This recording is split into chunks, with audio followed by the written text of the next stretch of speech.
Hello and welcome to Northwest Knitting. My name is Kathy and I live in Eugene, Oregon. And this is where I talk to you about my knitting projects and my efforts to make a sustainable wardrobe for myself. Thank you so much for watching. And if you're a returning viewer, thank you so much for liking and subscribing. I really appreciate it. And I love all your comments. I hope that you're having a good period that's running up to some busy holiday times for many people. Here, when I took off this morning at 8 o'clock, it was about 35 degrees, and now I think it's crept up close to 40. So it is pretty chilly, and we all have our woolly clothes out. I have, as you know from my last episode, I had so many plans of what I was going to work on and knit, and I had so many ideas for some gifts and also things for myself. And I was hoping to squeeze in maybe a holiday ranunculus in there, the sweater that so many of us love. However, I got myself into a little bit of a pickle. So for quite a few months, I've had a soreness in my arm, kind of in this region, and just kept thinking it would go away. Once in a while, I'd take some ibuprofen, anti-inflammatory medication. It just wasn't going away though, and I'd say about 2 weeks ago, I was working away on knitting something, and the arm just was hurting me so much, and then my hands were bothering me, and I had pain down into the fingers and my thumbs, which do have arthritis in them. Just, oh my gosh, I had to put it down. I finally got the message that I was knitting too much. So first I thought I will just stop doing anything aggravating. And it turned out that almost everything was pretty aggravating to me. On Thanksgiving, my husband Dennis did all the chopping for our contribution to our potluck Thanksgiving that we were attending. By the way, I hope you all had a really good holiday if you celebrate Thanksgiving. It's really one of my favorites because all you have to do is do a little cooking if you play your cards right, and eat and socialize and rest. I just love it. And I don't usually participate in the Good Friday sales and stuff, and I just really enjoy that weekend. I think when I was working that weekend, what I considered my rest period before I launched into the holidays. But anyway, I still do that. But some of you probably have used that time to get a head start on your holiday knitting and planning and so forth. Well, I went to the doctor. I think I had a couple days of debating what I was going to do.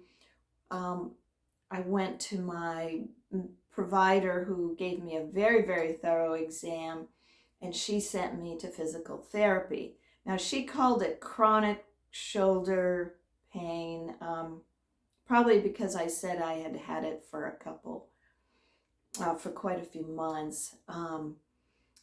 And she also thought it was going down into my fingers, but my physical therapist, who has also been very thorough and wonderful, has diagnosed my shoulder problem with an inflamed rotator cuff tendon. And she doesn't think it's going into the hands, and I have a funny feeling that the hand issue is a completely separate issue. And so anyway, I have quite a few exercises from my physical therapist who I'm seeing like twice a week initially. And I have been doing a lot of thinking and reading and also some watching of podcasts. So I am, the first thing I thought of was, I know that Fruity Knitting, Andrea had a problem quite a while ago. I think maybe in her, okay, I have it down here. She had talked about it before this, but in episode 31, she hosted Carson Demers, who's a physical therapist, and he's written a book called Knitting Comfortably, The Ergonomics of Knitting. And then she had him back again in episode 102. And both of them were helpful, but the second one, he actually gave some exercises to do to more as a preventative exercises and so forth. And of course, one of the things he strongly recommends is getting up, walking around, stopping. But he's an avid knitter himself, and spinner, so he totally understands the problem of the obsessed knitter, being one himself. So the other thing is right around the same time, this I think in the last week, Shayne of Modern Daily Knitting wrote one of her letters to Kay. She called it "In Which I Learned to Knit." And there she was talking about taking a workshop with Arne and Carlos, the Norwegian knitters and podcasters and designers. And she took a class from them and has begun to switch from being an English style thrower to knitting continental and doing it the Norwegian style that they teach. So I watched, anything I talk about today, anything I've referred to so far and will talk about, will be in the show notes. So if you haven't done it before, you click on show more, just when you see right below my screen here. There will be a little blurb from me, and then it says show more. Click on show more, and it'll give links to Ravelry and anything I talk about. So anyway, I watched those little they're doing a workshop, I think, they did a workshop in Nashville where Shayne lives, but also they have 2 YouTubes, and she puts a link to them. So I'm going to just link all of that. And one of the things that Carlos, who's doing the tutorial, says is that if you are knitting, if you're knitting continental, and for me, well, probably if you knit anyway, but for me, I knit continental. I hold the yarn in my left hand, and I do have this bad habit of twisting the yarn over my finger like I'm ready to do a square knot. I swear, and I know that I have known for a long time that this is not probably a good idea. He says if you do it that way and you are lifting, and the other thing I do is I tend to lift my finger a lot, especially if I'm purling. If you knit Pearl Continental, you often can be, doing this. And he says that's a guarantee to tendonitis. So I am in a place right now where I have not knit. I've hardly knit at all since my last podcast.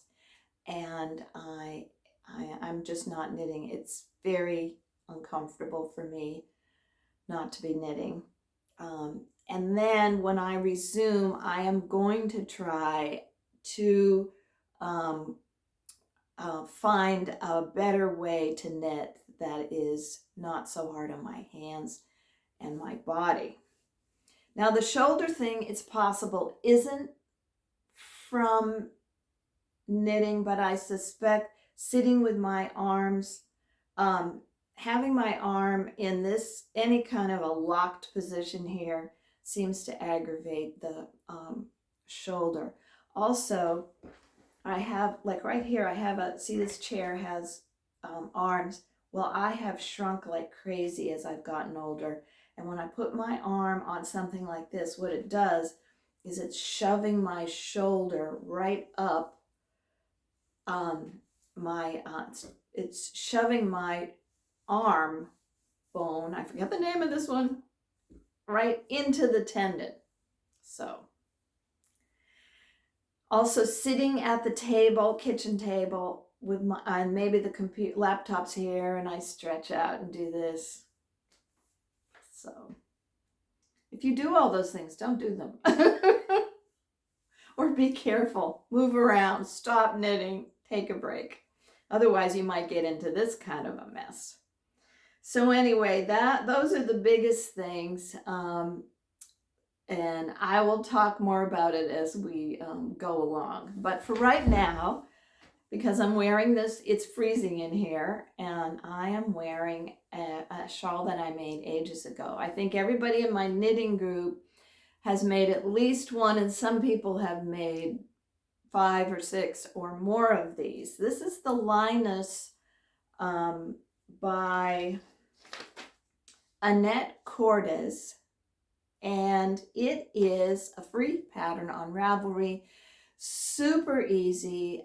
There's no short rows, although it looks like it.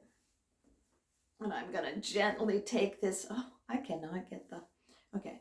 This is an old sweater I found in a vintage shop, but it's cashmere and I love it. It's way too much space around the neck, but that's why I have this on. So you can see it almost looks like it has short rows, but what you do is first you do this strip here, and of course you can change colors or not. I have used mostly Malabrigo Washted leftovers from different projects in the Plomo and the Cowboy colorway. Plomo here, and this is Cowboy. And then the gray is La Biename Merino DK, and I don't know what this green is. It's the same one I was showing last week with my hats. Anyway, so you do this first strip here.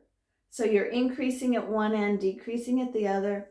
Then you just pick up the stitches along here, which I think is very satisfying, the way it looks. Is it the same? Yeah, I think it's the same on both sides. Anyway, really easy. And now all of that has aggravated my hand. So I will gently put this a different way around my neck. And here we go. So it's really fun little thing. And if you're looking for something fast, or you know someone who's a newer knitter, this is a hugely satisfying project. She does it in fingering weight, but I did this in DK and worsted. So I definitely think you can do whatever you want and make it however big as you want. I would like to do it in a very woolly wools and see what that looks like. I'm sure it would be great. This is not as warm as something else I could have put on, but I haven't shown it to you yet, and I do like the colors. It's kind of fun. So I did knit one thing before I was stricken, and that is the beloved bonnet by tincanknits. And what you do with this one is you start at the bottom of one of these strings. Let's try this different arm. And you go up, you increase and you move up here and you go all the way up here. And then you go down here and you start decreasing. And I like how it kind of gathers a little bit at the back of the neck, which is nice. And it has a sweet little I-cord edge all the way around. So it's actually, if you haven't done something like this, it's hugely satisfying to see what happens. I really, really like it. Tincanknits has so many fun little things. I have a few little, the yarn I used is the Sandnes Garn Smart, which is a super wash, and I'm not sure what the color is. I'll look it up and put it down below, because here's the yarn, but again, it has become separated from its, which the label is supposed to be inside here, but it is no longer here. You can see it's, to me, it seemed like an off-white, but it does have a little bit of a pinky cast to it, and it's for my brand new granddaughter, so it'll look just nifty. And it was meant to go with the Ellen's Coming Home set that I made for her, that in that brown color. So anyway, one thing, that's it. That's probably the only knitted gift that will be happening. Unless, if I could get better enough, I would like to make a pair of little red mittens for my other granddaughter, who's almost 2, and then give her the book. There's a book called The Mitten by Jan Brett. And I did this once before for a little guy who was about 3, and I think this would be a good strategy for maybe up to 5 or something, maybe higher, but I'm going to use the tincanknits simplest mitten pattern because that's where I am right now.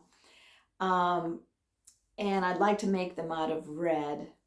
But the mitten is about a grandmother making mittens for her grandson, and he wants white ones. And she says, oh, they'll get lost in the snow, but he wants white, and she does it. And yes, he does lose them in the snow, and it's quite a fun story after that. It also has beautiful decorations in that book. So I was hoping to find it in a board book, you know, those stiff books for toddlers, because she is so little.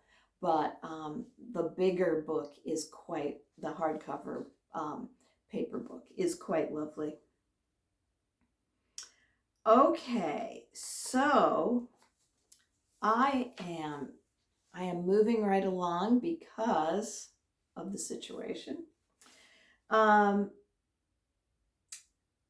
other thing, so I wondered if I could tolerate doing some other kind of crafting, and I thought about crochet, and I have ordered a book from the library on beginning crochet because my crochet skills are quite limited. I pretty much just know how to do the very basic stitch.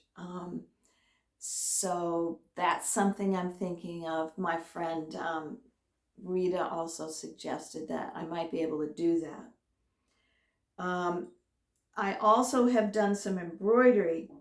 The only thing is that initially, when this first flared up, even holding anything in the left hand was problematic. But I did do a little bit of some embroidery work, and as long as I just really paced myself, I was able to do that. So I think, I don't know how many episodes ago I showed this. Maybe, I know I got a kit this summer, and I know I showed it to you, but I can't remember how many episodes ago it was, but I'm going to put the link to the kit down below. And then recently I saw that Kia of Kia's Bod podcast also did one of these. So that's pretty funny. We don't live close together, so these kits must be around. But anyway, here it is. And what it comes with all the embroidery thread, 3 big pieces of, they call it, it says wool mix felt. So I think it's part wool in the felting. And then it has instructions, but of course you can do whatever you want. I intended to go off pattern more than I did, but ended up wanting to practice a lot of the stitches, so I ended up not going very far off. And it even comes with a needle and a stitch guide of different embroidery stitches. It's not hugely varied in the stitches, but there's maybe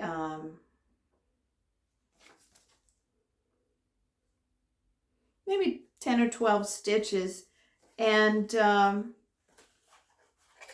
I think if you really wanted to be frugal, you could almost make 2 of these, because what you do is you cut. So here's my version of it, and what you do is you cut it comes with this color, and the white, and you cut up some of it for whatever designs you wanted. So you could either, use more of that to decorate it, or you could even decorate the back, or you could possibly squeeze 2 little, maybe even another small one out of it, because I have quite a bit of the felt left. So it's really nice. I really needed to have one of these. The last one I had, I made for myself in high school, or maybe grade school. So it was time to have one that was a little sturdier. And I really enjoyed doing I particularly enjoyed doing the French knots. Kind of got carried away with the French knots. So anyway, somewhere, I think maybe even back here somewhere, I might have a little embroidery book that gives me a little bit more in my repertoire for embroidery stitches. Something I didn't think of till it was too late was it would be also fun to have a button holding it, but I think it'll sit in I have a little tiny bag that I have some of the wood darning eggs and a lot of embroidery thread and some other mending threads, and this will sit in there just nice as can be. So what I mentioned in the other episode when I talked about this is that they do have a lot of these kinds of felt kits that you can use for making Christmas ornaments. And I have done that in the past, not with, I think just buying just buying the wool, the felt at a fabric store and making up some of those myself. Okay, I'm gonna try and get my sweater on. So I think I will pause it. So I didn't want you to have to hear me moaning and groaning. So the sweater I'm wearing is the Bonnet Cardigan by Orlane Sucche, and it is done in Peacefleece and the Porterfield Plum colorway.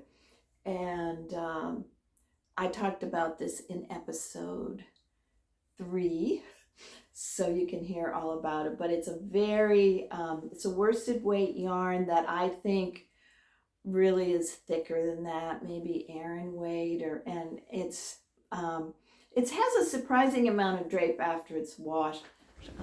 I'll just show you a little bit more. It has this nice collar here, and my cute buttons from Textile Garden. So I do love Peacefleece, and I wish they had more colors in the DK weight, because I don't knit a whole lot with worsted weight, and this is pretty. I wear this as really as outerwear. So now let me see what else I was going to say. This is going to be a little bit of a shorter episode for obvious reasons.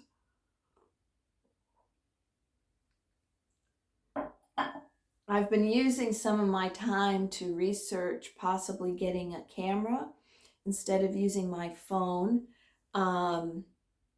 See if I can get a little bit better resolution and maybe move forward on that. Don't hold your breath, but I'm going to give it a try. And so there are other, you know, I think I've read a lot more since I haven't been knitting. But I think possibly the crochet might be something, if I can do it without aggravating my hand, my left arm and hand, then I will give it a go. So there are some things I've thought about crocheting. One is there's a blanket I've always wanted to make called the Battenberg blanket, which is also a free pattern on Ravelry, and at one point a lot of people were making it. So it's, you know, you're making little squares. Many the original design was to make them in kind of a more muted pastel colors to look like a Battenberg cake, which I've never seen a Battenberg cake, so maybe it's a British thing or European thing. So let me tell you about a couple of the books I've read. We were in a used bookstore, and I'm a big fan of this writer named Connie Willis, who is she's actually a sci-fi writer, and I'm not really a sci-fi reader, but she did 2 books that were about historians time traveling to London in the middle of World War II during the Blitz. And it almost feels like a minute by minute experience of living through the Blitz. And it's a 2-volume book, really. The first one is Blackout, and the second one is All Clear. And I can't imagine, if you liked Blackout, you would have to read All Clear. It's just because you have to know what happens. She's had several, so my husband and I both really like those books. And so we were just looking to see if she had other books, and one of her big ones is Doomsday. Oh, yeah, I was hoping that it would flip it, but it didn't. So it's called Doomsday Book by Connie Willis, and she has won the Hugo and Nebula Awards more than anybody ever, and did for the Doomsday Book. So I just read that, and it's about a young historian who goes back to the Middle Ages and gets sent to the wrong time period and ends up in the middle of the bubonic plague. That sounds horrible, but I couldn't put it down. And if you have any, it's hard to explain. Certainly there were things in it that were very, very grim, so it may not be very good for seasonal reading, but I just couldn't put it down. And some of the time traveling is pretty silly because it's time traveling, but she really goes back in history and does a lot of research. So I did like that, and ended up reading her another book of time traveling that she wrote called To Say Nothing of the Dog.